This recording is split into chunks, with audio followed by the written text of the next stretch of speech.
Hi, my name is Jacqueline Brevard, and I have a question, sort of an observation to make, and would be interested in whatever comments you may have, but I need a couple of minutes to set it up. Okay.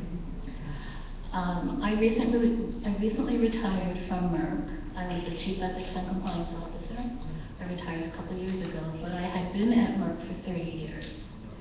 And I'm a firm believer, I don't want you to think I'm a cynic, I'm a firm believer in ethics, and CSR is a critical aspect of ethics. Ethics is the umbrella, everything else is a subset in my view. And I think there's a lot of benefit from managing it that way. So back in the 80s, I mean, I heard someone mention the river blindness project.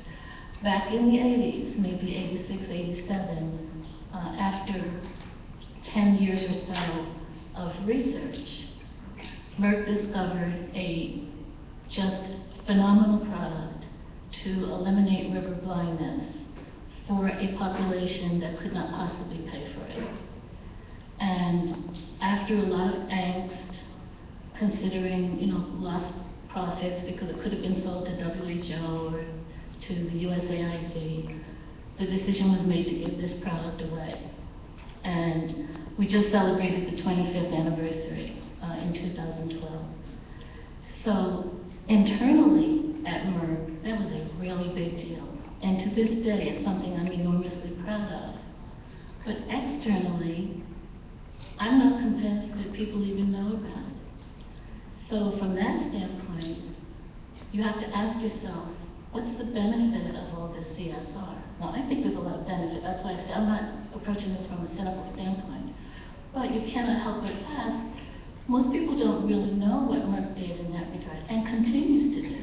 And Merck invested millions of dollars 3 or 4 years ago to upgrade the manufacturing facility to continue manufacturing this product that they continue to give away.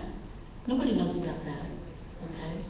So I see the benefit internally, but I'm not so sure you get it externally. One more thing. Then along comes, in 2004, or 2006, along comes Vioxx. Now, again, internally to Merck, we thought we took the right position on Vioxx. But externally, the press had a field day. Most people, even people in my family, didn't know what it was all about. You should have been at our Thanksgiving table there.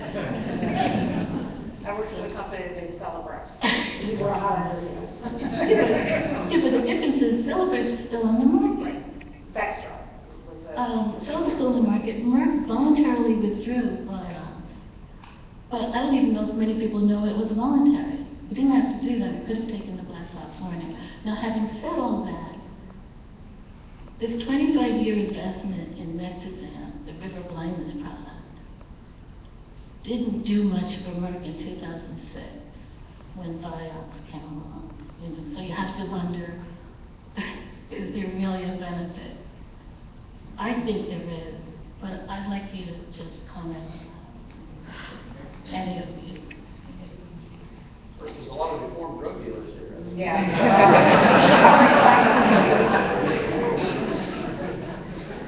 I think, first of all, Merck's Nextazan program is one of the finest philanthropy programs ever developed by a corporation. And my colleagues at Merck, when I was an advisor, were enormously helpful to us in starting our work into other companies. I think the challenge is that great CSR, great programs are not always going to be recognized because we also have to keep our eye on the other piece, and that is what's going on sort of in the backdrop with the stakeholders. When you were donating this medicine for the developing world, healthcare, when your program really took off, that was the beginning of the sort of Hillary Clinton health reform efforts in the early 90s.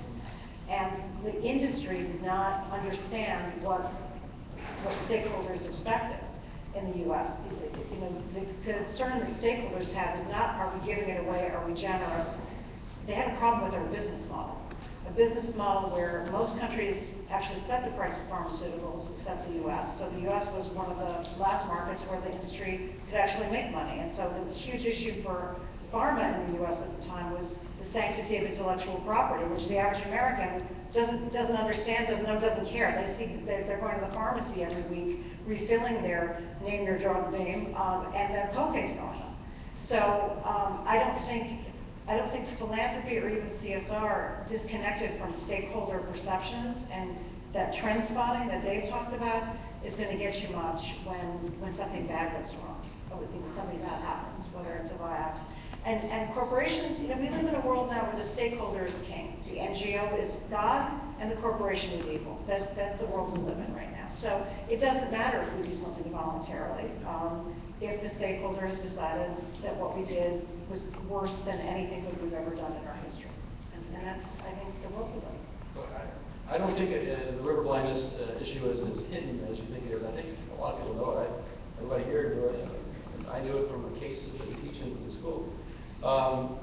So it's not that hidden. And in a way, you kind of pulled off the perfect coup, because there is this tricky nuance in CSR where you don't want to be seen as self-serving, but you've got to have people know it, otherwise no one will do anything about it. So if you can sort of be seen as, you know, the quiet, strong company that did it but didn't trumpet its own horn, yet its own horn got found somehow, whoopsie, maybe we did show you, then you're going to be better off. And so to that degree, it did help. But not to drag all this back to the one hammer that I have here, but there's still a lot of cognition playing in here in terms of stakeholders. You're probably thinking in terms of the American market, where the money is for these types of drugs. We notice things that happen to us, and we don't notice things that happen outside of here. So with Deepwater Horizon, we notice when they spill oil in the Gulf of Mexico, and we scream quite loudly. We notice when they spill oil in Alaska, and we scream quite loudly, and it has tremendous repercussions, although temporary ones for those companies.